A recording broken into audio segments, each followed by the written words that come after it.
My name is Candace Hamilton Lawless, and I am your friendly EGOHS Plus administrator. I'm the person that will fix any problems or try to help you fix any problems that you may have with the system. But what I'm going to show you right now is how to log in and get your user ID and password. But before I do that, there's a form that we have in the back of the room, or Scarlett has them. It's called the agency information form. I only need one per agency, not one per person. And the person who is going to be the primary contact will be the agency administrator or the grant administrator at the bottom. I need that person to put their name and their email address on this form and turn it in before you go. So that way we can get your agency set up and you'll be able to get logged in and get your application submitted. But remember, just one per agency, and only the primary contact, which will be the agency administrator, will fill out the bottom couple of lines here in the system. But in order to get into EGOHS Plus, you have to go to georgia.intelligrants.com. And you're going to spell Georgia out. There's the website there, georgia.intelligrants.com. Once you log in there, you'll come to the home page, and on the home page, I'm sorry?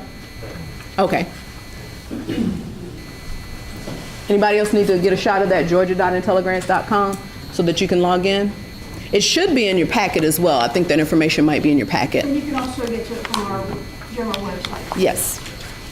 So on the home page, you'll see there's a way you can get to our EGOHS website. There's also a way to get to the NHTSA website, and there's some other information that you may find that you'll need as the grant goes along. But in order to get access to the system, you're going to go to that main page and you'll click on New User. Once you get to the New User screen, you'll fill out every field that has a red asterisk. If you do not complete that field, it will not allow you to go forward. So once you complete every field, you're going to click Save in the upper right of the screen. And then that completes the registration page. After you do that, once it's approved by me, you will receive an email, and the email will look exactly like that. It'll tell you that you have access to the system. Only the grant administrator or the agency administrator will have access at that particular time. The agency administrator will have to add more people into the system in order to complete your application. Now, in case, you will create your own username and password on the registration screen, so you need to remember that. If you forget it, there's a way to retrieve it. You will click on Forgot Username Password on the main screen. Once you do that, it'll take you to a place. If you don't know your username, you will enter, if you don't know your password, you'll enter your username and your email address, and it will send you your password, or send you a new password, and you can always reset your password at that point. If you forget your username, you'll just simply put in your email address, and it'll send you your username. And then if you can't remember your password from that point, you'll do the password section again as well. Okay, so once you log into EGOHS Plus, by going to the main screen, putting in your username and password, after approval, you'll see the main screen here. It says Welcome Agency Administrator. The agency administrator will then click on Organization. Once you click on Organization, what you're about to do here is you're going to add in your agency staff person, which is your financial person, and you're also going to enter in your authorized official, which is the highest elected official in your jurisdiction. So once you go there, you'll click on Add Members,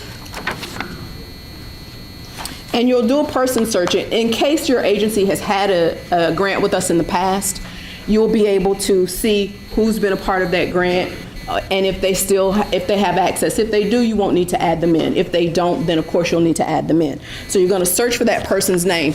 If you don't find them, then you'll click on New Member. Once you click on New Member, you'll complete those fields with the red asterisk and the required fields, and click Save and Add to Organization. Now here it gives an explanation of who each person is. The agency administrator, I will give access to once you fill out that form. You as the agency administrator will give access to the authorized official. Again, that's the highest elected official within your organization. They will have to sign off on the signature page, which we'll discuss at a later time. Then you'll also have to add your agency staff person, which will be your financial officer. They may even do the claims for you. Also, you can have an agency viewer, which is somebody who can go in and take a look at it, see what's going on, but they can't do anything.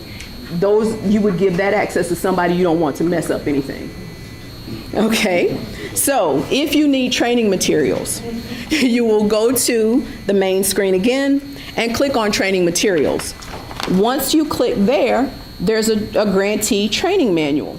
I have to be honest, that manual may not be totally up to date yet. We're still working on getting that up to date. So if it's not helpful to you, feel free to give me a call. I'll be happy to help you walk through whatever you need. But the manual will look like that. It's a PDF document. Feel free to print it out, highlight it, do whatever you'd like to do with it. Okay? Any questions on logging in? If you want to go ahead, or you have access to a computer, your phone right now, you can go ahead and fill out your registration form, the new user section.